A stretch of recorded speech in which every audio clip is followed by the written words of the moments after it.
Join our family of creators. Your support means the world to us. Subscribe now to the Content Creator channel. Your support keeps us motivated and helps us bring you fresh, exciting content every week. Hit that subscribe button and be part of our journey. In a shocking turn of events, President Trump has made some bold claims about South Africa. But are they true? You know, sometimes news comes out and you think, wait, what, this is one of those times. President Donald Trump said some things. These things were about South Africa. He talked about white farmers there. He said they were in big trouble, like really big genocide-level trouble. It got a lot of people talking for sure. Now, South Africa is a complex place. It has a long, tough history. Apartheid was a terrible system. It left deep scars on the country. The nation is still working through it. There are many challenges, it's true. Crime is one of those challenges. Land ownership is another big one.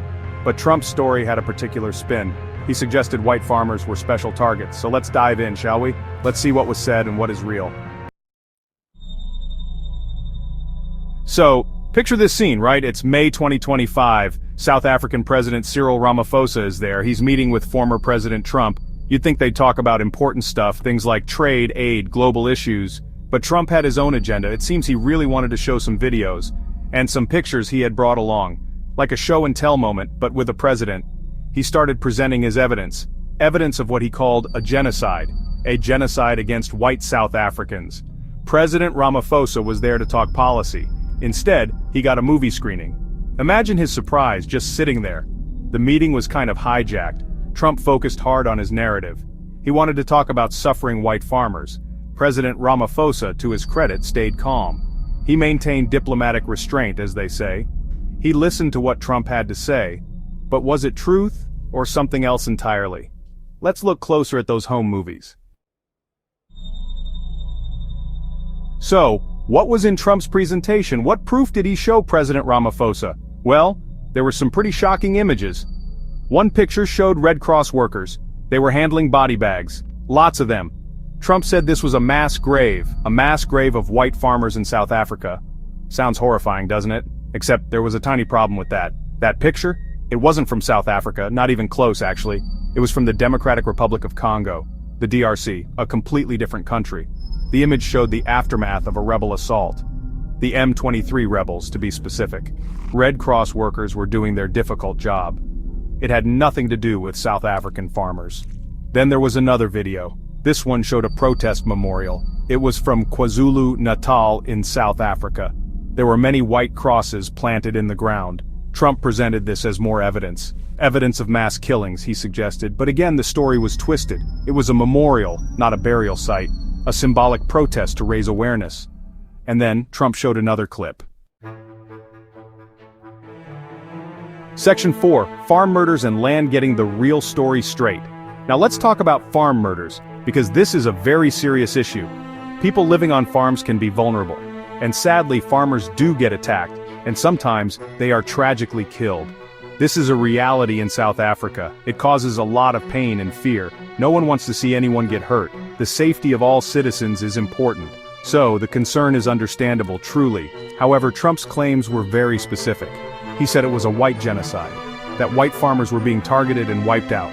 But official crime statistics tell a different story. They show that farm attacks affect all races. It's not just white farmers who are victims. Black farmers and farm workers also suffer. Violence, unfortunately, doesn't pick by skin color. In early 2025, there were 6 reported farm murders. Only 1 of those victims was white. The South African government usually doesn't record victim race, but they shared this data to give context, to show that the problem is wider. The idea of a white genocide has been checked. Section 5, you get refugee status, and you get refugee status, Trump's big offer. So, after painting this grim picture, after showing his videos and photos, Donald Trump decided to take action. He issued an executive order in May 2025. What did this order do, you ask? Well, it granted refugee status to a group of white South Africans. Specifically, 59 individuals were named. Some reports said some 50 white Afrikaners. They were now officially refugees in the USA.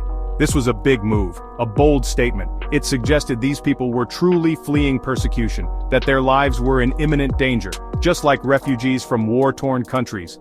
It backed up his claims of terrible suffering. If they need refugee status, things must be bad. That was the message it sent. It was a very public declaration. And it definitely got people's attention, both in America and in South Africa. Now you might think these South Africans were overjoyed, finally a safe haven, a new home. Section 6, the world reacts. Spoiler alert, not everyone was impressed. So, Trump makes this big offer, refugee status for some white South Africans. And many of them say, nah, we'll stay. How did everyone else react? Well, let's just say not everyone sent thank you cards. South African officials were not happy. They condemned Trump's actions pretty strongly. They said his claims were misinformed, and they felt it was racially biased. Focusing only on white people's alleged suffering, they pointed out something quite ironic. The South African Foreign Ministry had thoughts. They said, isn't it strange, offering refugee status to this group, a group that is, on average, quite well off. White South Africans are still among the most economically privileged. Meanwhile, many truly vulnerable people exist, people from other regions facing real danger. Many of them get deported from the US, or they are denied asylum. It's a tough contrast. International observers also chimed in, and they weren't exactly applauding either. Many criticized Trump's actions and his words. They saw it as stirring up racial tensions and spreading false information for political reasons. Section 7. Conclusion. Misinformation is a trip, but facts are cooler. So, what have we learned from all this? It's been quite a journey, hasn't it? We saw claims of mass graves in South Africa, pictures from a different country it turned out.